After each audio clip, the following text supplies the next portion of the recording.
Welcome to Planet Raconteur.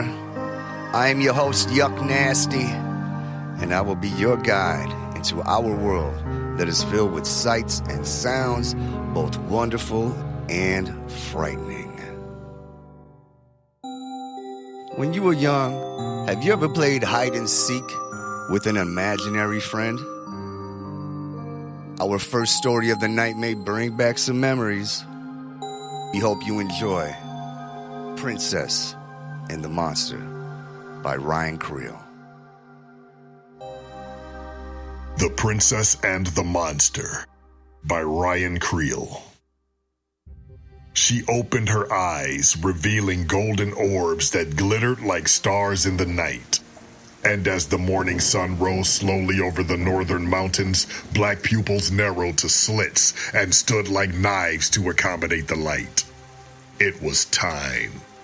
She uncurled her great green reptilian body from the base of the mother tree at the center of the forest and displayed her massive wings, proud banners of her heritage. "I am born of Tiamat and Leviathan," said the wings. "Fear me." And all the creatures of the forest went silent or retreated and heeded the warning, for they knew she was greatest of all the hunters in all the world. She coiled like a snake and sprang through the tree canopy, unfurling her wings and riding the winds on sails through the heavens. Her scales shone like jewels in the light of the sun. With a prodigious wave, she was off in pursuit of her quarry. The beat of her wings reverberated through the treetops beneath her, and all living things quailed as she sped through the sky, a verdant blur. Then she caught the scent and took to the trail, knowing the elfling would not stay hidden in one place for long. She crashed into the village, an emerald meteor, and the ground shook as she touched down. She roared her challenge to any who would oppose her, and she reared up, turned her cavernous maw skyward, and let loose a torrent of orange flame to the morning air. No villager rose to the challenge, save one, a small boy who'd woken at the sound. The child calmly turned to face her and roared with boyish enthusiasm at the great green beast. And the child's mother crawled from her cottage in terror to collect her foolish offspring. The daughter of Tiamat and Leviathan bared her fangs and narrowed her ancient eyes, and the villagers filled the air with their cacophonous cries. But the scent was lost. The elfling was not there, and so she burst from the earth and took to the sky once more. She drove her powerful wings downward and flew up and up until she caught the scent once again. She flew hard and fast to the great stone city, alighting atop the royal castle. Her bellow exploded like thunder through the sprawling kingdom of man. The men and women and children below scattered like rabbits before a lion. They had never seen her like. And though the fear washed over them like rain, a few paused in veneration of the one that they beheld. And the horn rang high above the peal of screams. The soldiers came forth clad in shining mail, each carrying a sword. And the head of the guards yelled above the fray, "We must protect our lord." But she was not there for them, and the elfling was gone. And so she pushed from the rooftop and flew to the hunt once again. Then it was there, the soft scent of lilies and berries that could only belong to one being in all the realm. She flew faster than the wind in the direction of the rising sun, toward the mountains, toward her quarry. And when she landed at the mouth of the cave, she knew her search was over. She stepped into the black cave and her pupils rounded from great black knives in the darkness. At the end of the cavern, she saw the elfling, whose ice-blue eyes glowed with magical fire and whose radiant golden curls shone bright. The dragon trumpeted in triumph. Then she circled, pawed and clawed at the ground, and boomed, "Found you!"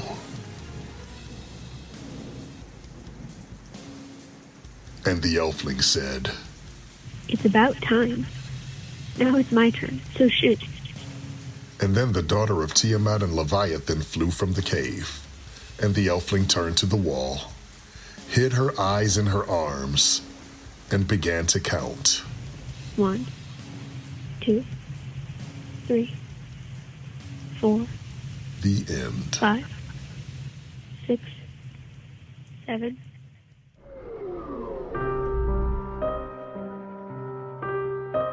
Our next story of the night is about a deal. Not a deal with the devil, but with a nightmare nonetheless. Here is The Man's Smile by author J. Robert Dewitt.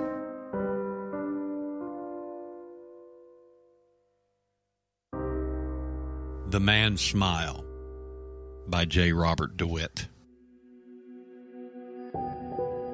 He says he can bring your wife back, but on one condition. Then he leans across your kitchen table and whispers to you. You're gonna have to take care of that girl. I won't do that. Then you're out of luck. I could never do that to a child. Humans have done much worse for far less. He leans back and smiles with his large yellow teeth. For a moment, words float to your mouth. This is over, you want to say. But instead, you're silent. This is how you realize you are considering his offer. Hesitation presses inside you. A bubble rising in your chest, and this terrifies you. Not the man, not his teeth, not his whispered condition, but the fact that some part of you wants to accept his offer. I am the only one who can bring her back. No one else can do that. You know this is true. You've seen his ship hidden behind your farm, deep in the forest.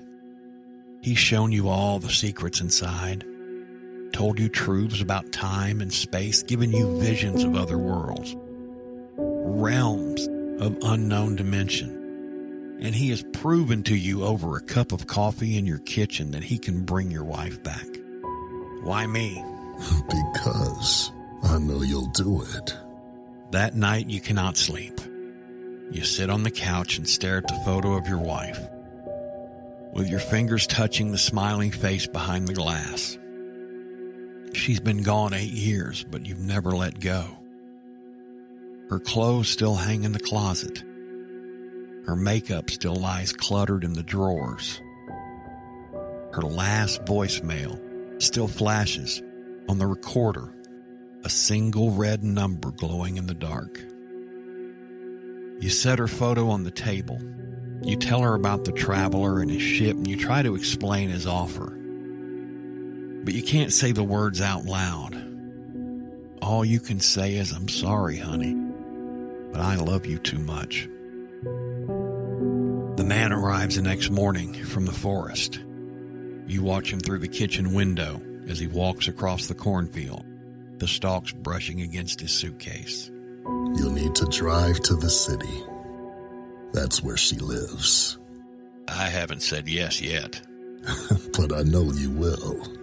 Everything you need is inside. Do not open it until you are there. Why don't you do it? You can do anything. There are rules you're not aware of that cannot be broken, and watchers to make sure those rules are kept. And then there's loopholes. You are my loophole. From his pocket, he slides out a photo of the little girl. Brown hair and dimples, just like your wife. He hands it to you. You hold it, staring at the girl. I can't do this. Yes, you can. She may look cute, but give her 20 years. What happens then? She'll develop a rare virus. It'll spread. It will kill everyone of your kind, including you. Can't you stop it? Not while they're watching. Not if they knew it was me. It wouldn't be natural. They would reverse it. Then why me? Why not just get some thug to do it? The man smiles. A thug they would suspect, but you they will not. You stare at the photo again. She has blue eyes just like your wife. I can't promise anything. I know that. You fold the photo and you slip it into your chest pocket. The paper is light, but it feels heavy, as if made of lead. So what's in this for you? Does it matter? It matters to me, I'd like to know. The man leans forward. On the table, he folds his hands into a little chapel. I care about your species. So much potential. So young. Why let a little virus take all that away? Such a waste. You sit there and stare at his yellow teeth. There's something about this moment that makes you feel alive. You're aware of your breathing. The air flowing in and out of your nostrils and out through your mouth. Blood courses through your veins to your fingertips. Perhaps this is the verve, delivered from 8 years of numbness, that makes you stand from the table and grab the suitcase. I'm still not promising anything. I could never do that to a child. But the man's smile makes you think otherwise.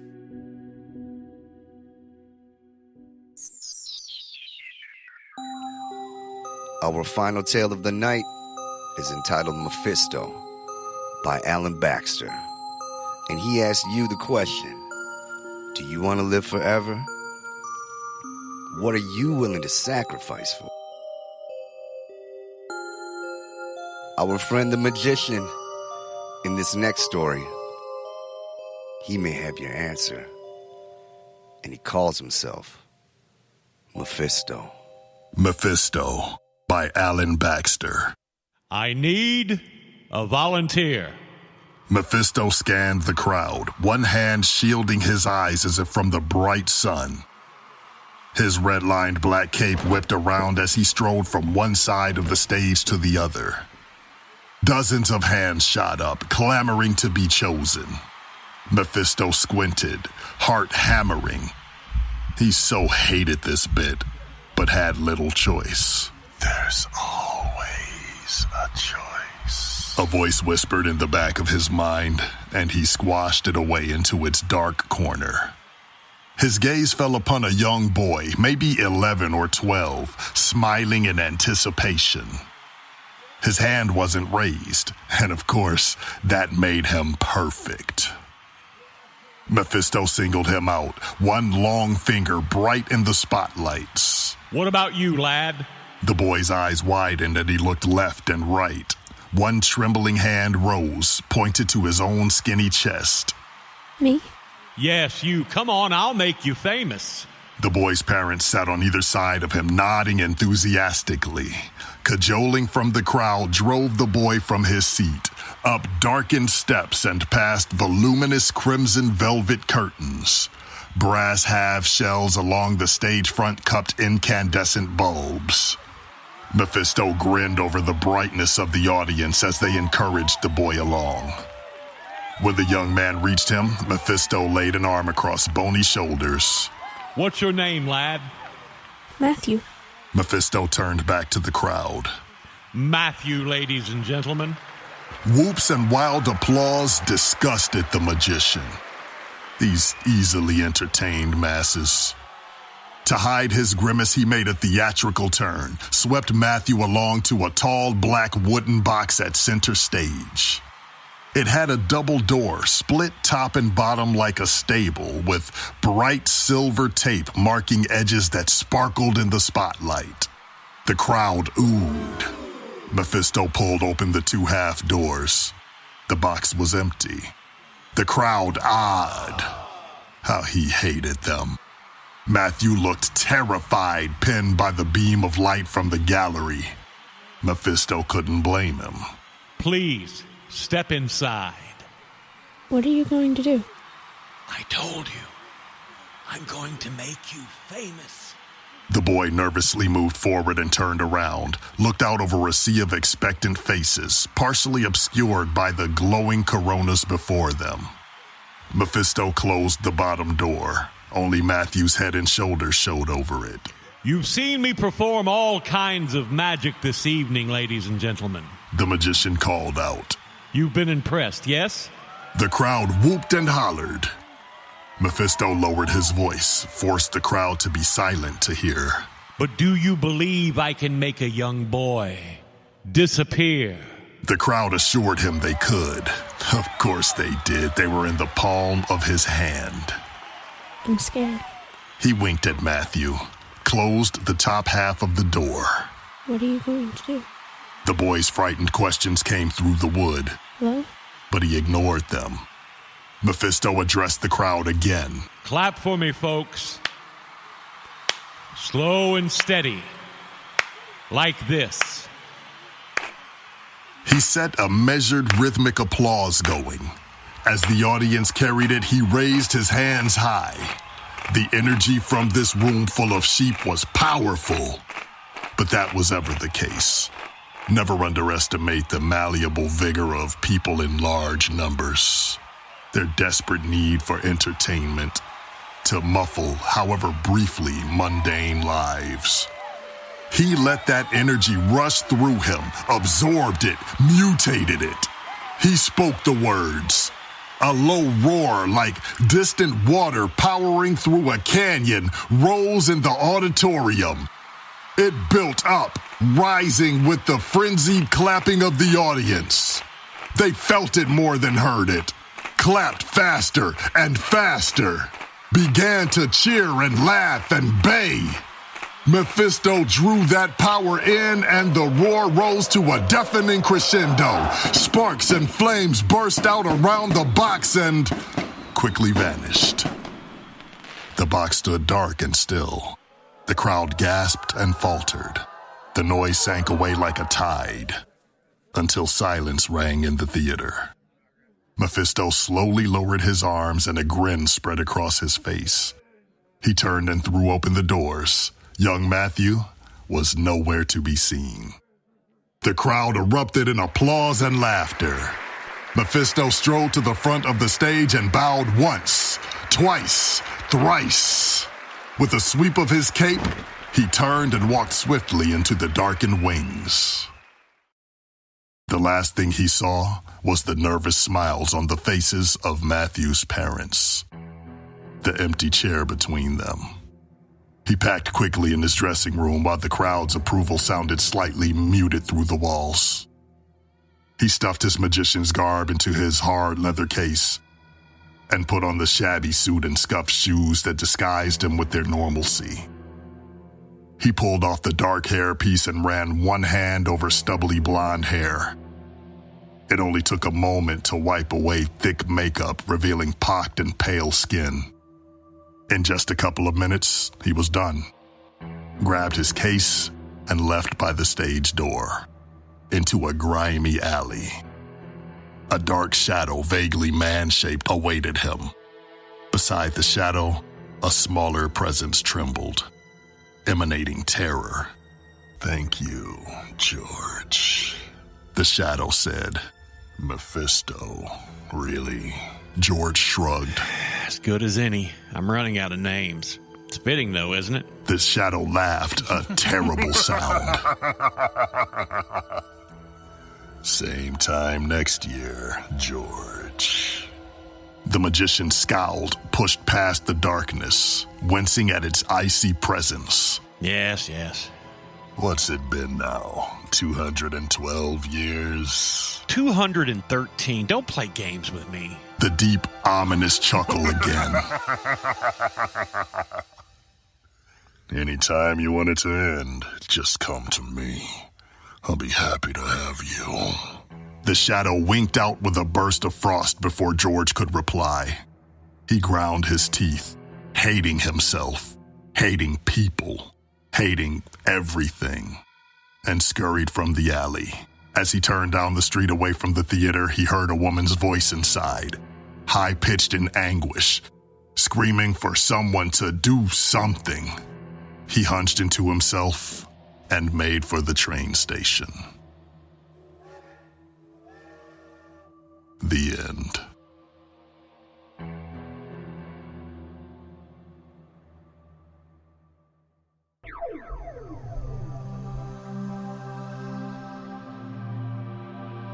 Well, there you go. Another trip to Planet Raconteur. On behalf of myself and our two fine Raconteurs, Papa Dave and Bobby Anthem, we would like to thank you for listening once again. All of the stories presented on Planet Raconteur are used by permission or are in the public domain.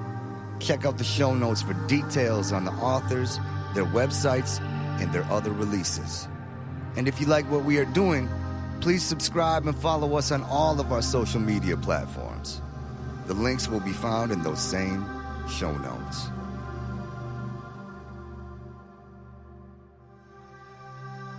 Much love, and thank you again for visiting the Planet Raconteur.